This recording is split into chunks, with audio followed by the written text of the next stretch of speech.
안녕하세요. 오늘도 묵상하게 나온 여러분을 예수님 이름으로 사랑하며 축복합니다. 1월도 벌써 반을 넘어갔습니다. 2026년이라는 숫자도 익숙해지는 것 같은데요. 또 남은 시간도 어떤 말씀을 주실지 기대하면서 제가 기도로 시작하겠습니다.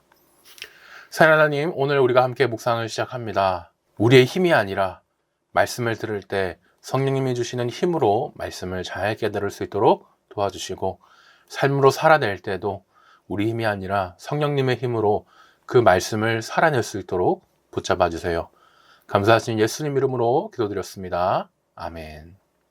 오늘은 기다리다 지쳤을 때라는 제목으로 창세기 15장 말씀 함께 듣겠습니다. 총 3번 말씀을 듣죠. 제일 먼저 3번역으로 말씀 듣겠습니다. 이런 일들이 일어난 뒤에 주님께서 환상 가운데 아브람에게 말씀하셨다. 아브람아, 두려워하지 말아라. 나는 너의 방패다. 네가 받을 보상이 매우 크다. 아브람이 여쭈었다.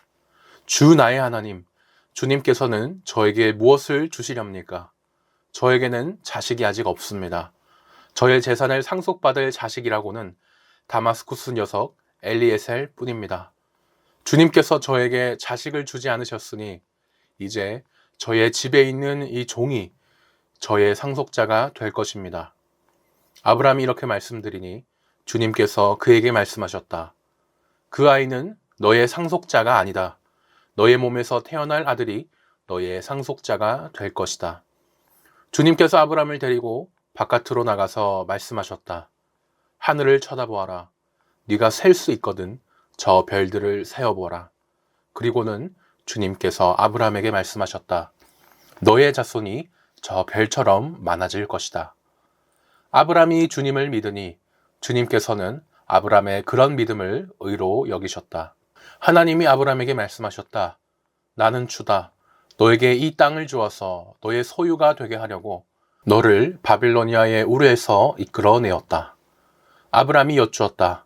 주 나의 하나님, 우리가 그 땅을 차지하게 될 것을 제가 어떻게 알 수 있습니까? 주님께서 말씀하셨다. 나에게 3년 된 암송아지 1마리와 3년 된 암염소 1마리와 3년 된 순양 1마리와 산비둘기 1마리와 집비둘기 1마리씩을 가지고 오너라. 아브라함이 이 모든 희생 제물을 주님께 가지고 가서 몸통 가운데를 쪼개어 서로 마주보게 차려놓았다. 그러나 비둘기는 반으로 쪼개지 않았다. 솔개들이 희생 제물의 위에 내려왔으나 아브라함이 쫓아버렸다. 해가 질 무렵에 아브라함이 깊이 잠든 가운데 깊은 어둠과 공포가 그를 짓눌렀다. 주님께서 아브라함에게 말씀하셨다. 너는 똑똑히 알고 있거라. 너의 자손이 다른 나라에서 나그네 살이를 하다가 마침내 종이 되어서 400년 동안 괴로움을 받을 것이다. 그러나 너의 자손을 종살이하게 한 그 나라를 내가 반드시 벌할 것이며 그 다음에 너의 자손이 재물을 많이 가지고 나올 것이다. 그러나 너는 오래오래 살다가 고이 잠들어 묻힐 것이다. 너의 자손은 4대째가 되어서야 이 땅으로 돌아올 것이다. 아모리 사람들의 죄가 아직 벌을 받을 만큼 이르지는 않았기 때문이다. 해가 지고 어둠이 짙게 깔리니 연기나는 화덕과 타오르는 횃불이 갑자기 나타나서 쪼개놓은 희생제물 사이로 지나갔다. 바로 그날 주님께서 아브라함과 언약을 세우시고 말씀하셨다. 내가 이 땅을 이집트에서 큰 강 유프라테스에 이르기까지를 너의 자손에게 준다. 이 땅은 겐 사람과 그니스 사람과 간몬 사람과 헷 사람과 브리스 사람과 르바 사람과 아모리 사람과 가나안 사람과 기르가스 사람과 여부스 사람의 땅을 다 포함한다. 아멘. 다음으로 쉬운 성경입니다. 이 일들이 있은 후에 여호와께서 환상 가운데 아브라함에게 말씀하셨습니다. 아브라함아, 두려워하지 마라. 나는 네 방패이다. 내가 너에게 큰 상을 줄 것이다. 그러자 아브라함이 말했습니다. 주 여호와여, 저에게 무엇을 주시렵니까? 저에게는 아들이 없습니다. 그러니 다마스커스 사람인 제 종 엘리에셀이 제 모든 재산을 물려받을 것입니다. 아브라함이 또 말했습니다. 주께서 저에게 아들을 주지 않으셨으니 제 집에서 태어난 종이 저의 모든 것을 물려받을 것입니다. 여호와께서 아브라함에게 말씀하셨습니다. 그 아이는 네 재산을 물려받을 사람이 아니다. 네 몸에서 태어나는 자가 네 재산을 물려받게 될 것이다. 하나님께서 아브라함을 밖으로 데리고 나가셔서 말씀하셨습니다. 하늘을 바라보아라. 셀 수 있으면 저 별들을 세어보아라. 내 자손들도 저 별들처럼 많아지게 될 것이다. 아브라함은 여호와의 말씀을 믿었습니다. 그런즉 여호와께는 이런 아브라함의 믿음을 보시고 아브라함을 의롭게 여기셨습니다. 하나님께서 아브라함에게 말씀하셨습니다.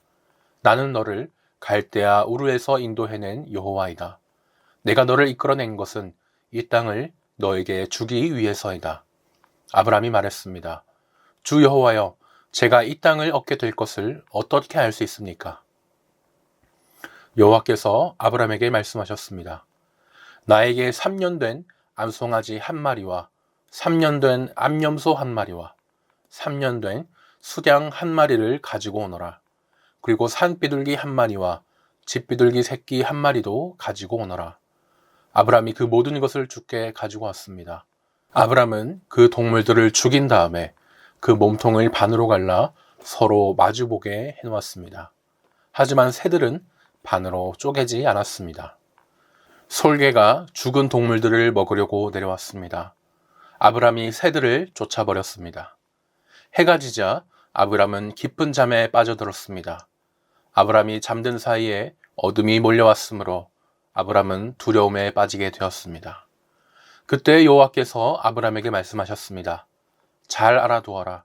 네 자손은 나그네가 되어 낯선 땅에서 떠돌게 될 것이다. 그 땅의 사람들이 네 자손을 종으로 삼고 400년 동안 네 자손을 괴롭힐 것이다. 그러나 네 자손을 종으로 삼은 그 나라에 내가 벌을 주리니 네 자손은 많은 재산을 가지고 그 나라에서 나오게 될 것이다. 아브라함아, 너는 오래 살다가 평안히 네 조상에게 돌아갈 것이다. 네 조상은 손자의 손자 때가 되어서야 이 땅으로 다시 돌아오게 될 텐데 이것은 아모리 사람들의 죄가 아직은 벌을 받을 만큼 크지 않기 때문이다. 해가 져서 매우 어두운데 갑자기 연기 나는 화로와 타오르는 횃불이 나타나서 반으로 쪼개놓은 동물들 사이로 지나갔습니다. 그날 여호와께서 아브람과 언약을 세우셨습니다.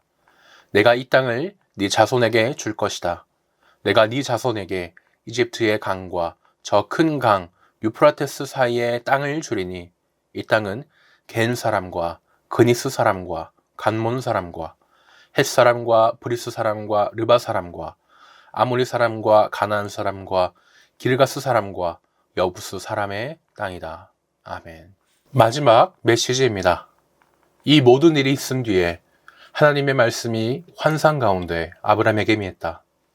아브람아, 두려워하지 마라. 나는 네 방패다. 네가 받을 상이 매우 크다. 아브람이 말했다.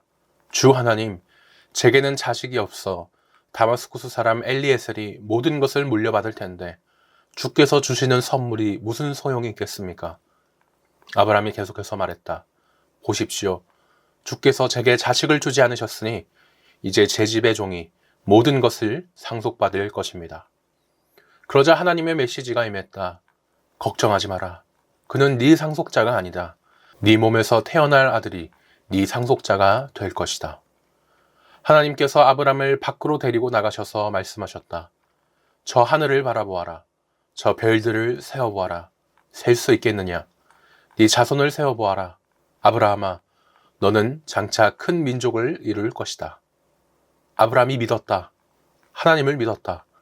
하나님께서는 그가 하나님과 바른 관계를 맺었다고 선언해 주셨다. 하나님께서 계속 말씀하셨다. 나는 너를 갈대아 우르에서 데리고 나와 이곳을 내게 주어 소유하게 한 하나님이다. 아브람이 말했다. 주 하나님, 이 땅이 제 것이 되리라는 것을 제가 어떻게 알 수 있겠습니까? 하나님께서 말씀하셨다. 3년 된 암송아지 한 마리와 3년 된 암염소 한 마리, 3년 된 수양 한 마리, 산 비둘기 한 마리, 그리고 집 비둘기 한 마리를 내게 가져오너라. 아브라함이 그 모든 짐승을 하나님께 가져와서 반으로 가르고 갈린 반쪽을 서로 마주보게 차려놓았다. 그러나 비둘기들은 가르지 않았다. 독수리들이 짐승의 시체 위로 날아들었으나 아브람이 쫓아버렸다. 해가 지자 아브람이 깊은 잠에 빠졌는데 공포와 어둠이 그를 짓눌렀다. 하나님께서 아브람에게 말씀하셨다. 이것을 알아두어라. 네 후손이 다른 나라에서 나그네로 살다가 400년 동안 종살이를 하고 매질을 당하게 될 것이다. 그 후에 내가 그들의 주인으로 군림하는 자들을 벌할 것이다. 그러면 네 자손은 재물을 가득 가지고 거기서 나올 것이다. 그러나 너는 장수를 누리다가 평안히 죽게 될 것이다. 네 후손은 4대째가 되어서야 이 땅으로 돌아오게 될 것이다. 아직까지는 아무리 사람의 죄가 한창 자라고 있기 때문이다. 해가 져서 어두워지자 연기 나는 화덕과 타오르는 횃불이 갈라놓은 짐승들 사이로 지나갔다. 그때 하나님께서 아브람과 언약을 맺으시며 말씀하셨다.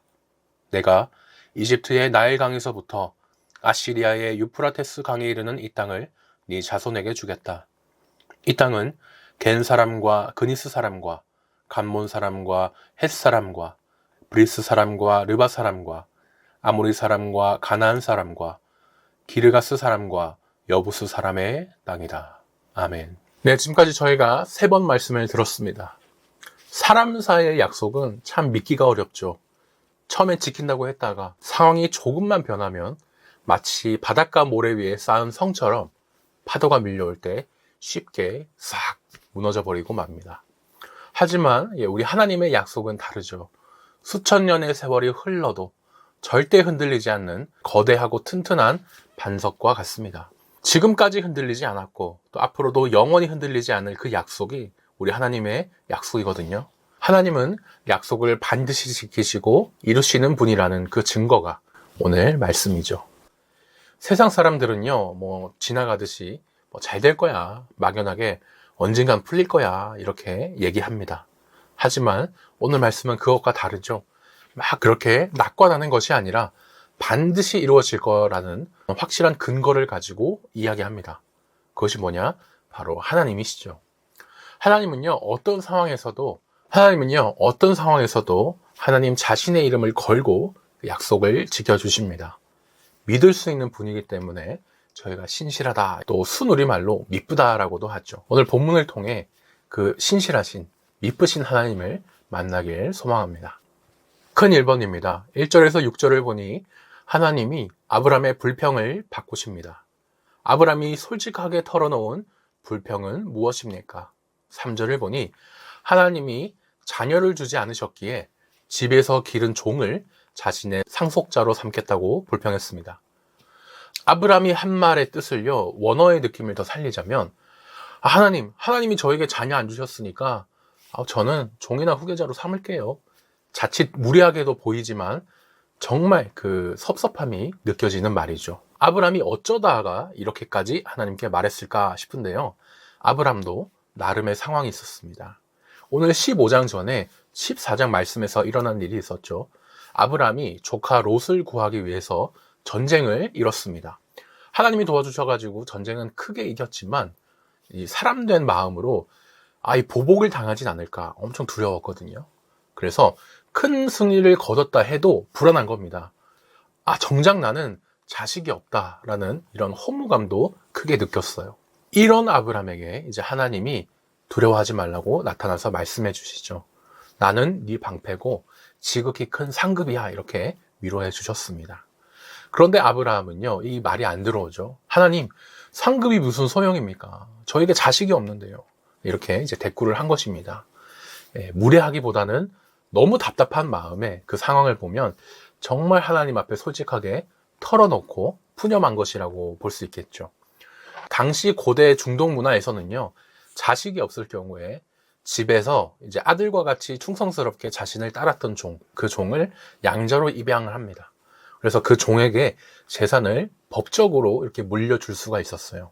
그러니까 아브람은 지금 하나님이 나에게 많은 자손을 주겠다고 하셨지만 그 약속이 언제 지켜질지도 모르겠고 너무 더디게 이루어질 것처럼 느껴지니까 사람의 방법으로 또 인간의 생각으로 그냥 자신의 종 엘리에셀을 상속자로 삼을게요. 이렇게 푸념을 한 것입니다. 2번입니다. 하나님이 아브람을 밖으로 데려가셔서 주신 말씀은 무엇입니까? 5절을 보니 하늘을 우러러 많은 별을 셀 수 있나 보라. 네 자손이 이와 같으리라 하고 말씀하셨습니다. 하나님은요, 푸념하며 불평하는 아브람을 어떻게 대하십니까? 말씀을 보니까 막 나무라지 않으세요. 어디 무리하게 네가 그렇게 말을 하느냐, 그러지 않으시고 그 마음을 아시기 때문에 답답한 천막에서 빼내서 일단 밖으로 데리고 나가십니다. 그리고 캄캄한 밤하늘에 밝게 쏟아지는 그 별들을 보여주셨죠. 하나님은 하늘을 보고 별들을 세어볼 수 있으면 세어봐, 이렇게 부드럽게 말씀하셨습니다. 원어로 보면은 영어의 please와 같이 정말 부탁하는 그런 표현이 있거든요. 제발 좀 낙심하지 말고 일단 하늘을 봐. 하늘을 보고 그 별을 세어봐라. 이렇게 말씀해 주신 거죠. 이게 단순히 뭐 눈으로 좋은 풍경을 보게 한 그런 게 아니죠. 본문에서 환상 중에 임했다라고 그러는데 이 표현은 원래 선지자가 하나님의 계시를 받을 때 쓰는 표현입니다. 그런데 그 선지자에게 쓰는 표현을 하나님이 아브라함에게도 쓰고 계신 거죠. 아브라함이 하나님의 계시를 받고 있는 겁니다. 정말 특별한 순간인데요. 하나님은 아브라함의 시선을 자식이 없어서 갑갑한 그 땅의 절망적인 현실을 벗어나서 땅 대신 하늘, 그 하늘에 계신 하나님의 무한한 능력과 약속을 보도록 또 의지하도록 그렇게 만들어 주십니다. 아브라함의 자손이 정말 밤하늘의 별같이 그렇게 많아졌을까 싶은데요. 문자적으로는 정말 유대인들의 수가 많아지기도 했고요. 더 본질적으로는 하나님의 믿음을 이어받을 그 영적인 자손이 지금 전 세계에 퍼져 있죠. 크리스찬들이 전 세계에 퍼져 있습니다. 우리도 예수님을 믿고 아브라함을 믿음의 조상으로 부르죠. 하나님의 약속이 정말 이루어진 것입니다. 3번입니다. 하나님의 말씀에 아브라함은 어떻게 반응합니까? 6절을 보니 아브라함이 여호와 하나님을 믿었습니다.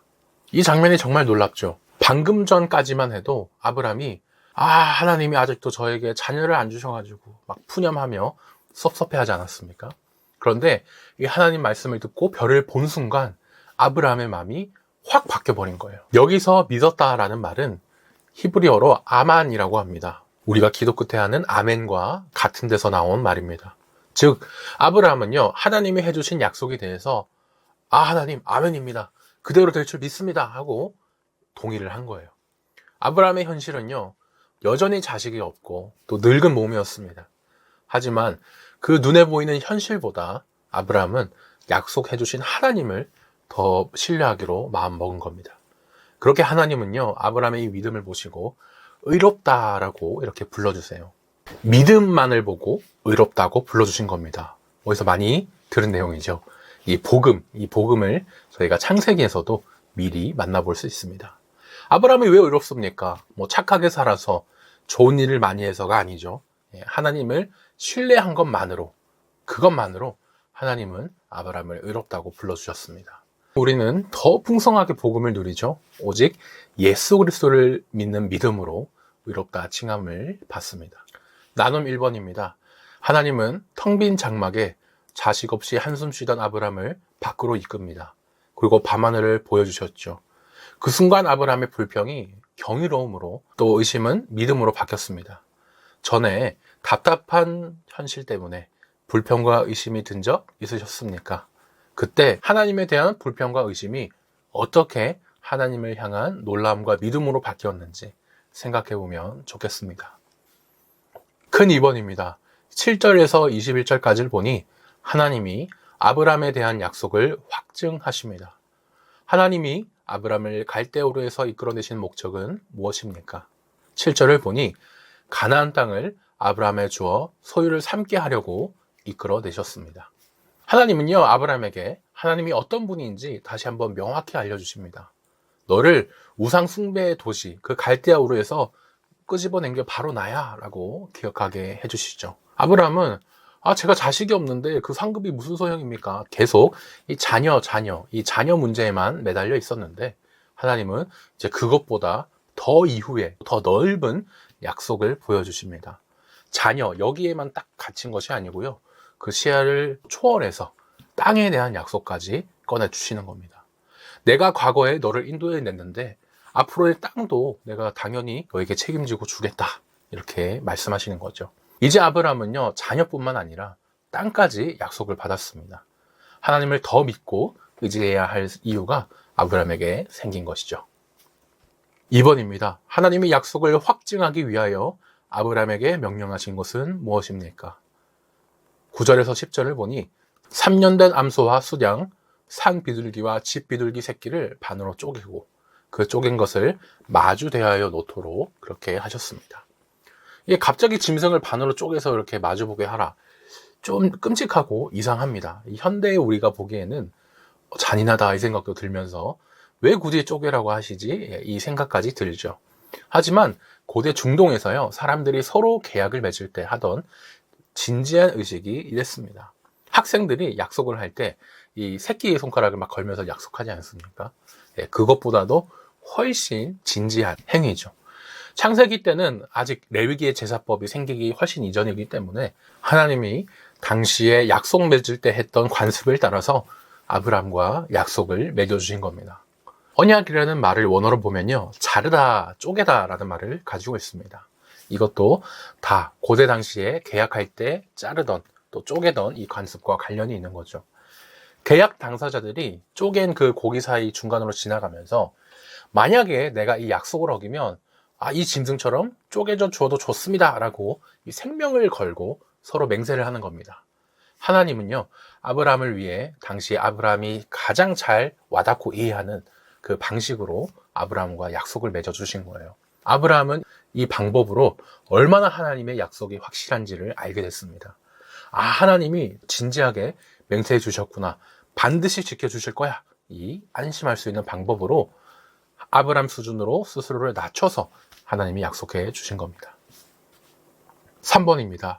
아브라함이 잠든 밤에 쪼갠 고개를 지나간 것은 무엇입니까? 17절을 보니 연기 나는 화로 타는 횃불이 쪼갠 고기 사이를 지나갔습니다. 아브라함은요, 하루 종일 솔개를 쫓으며 재물을 지켰습니다.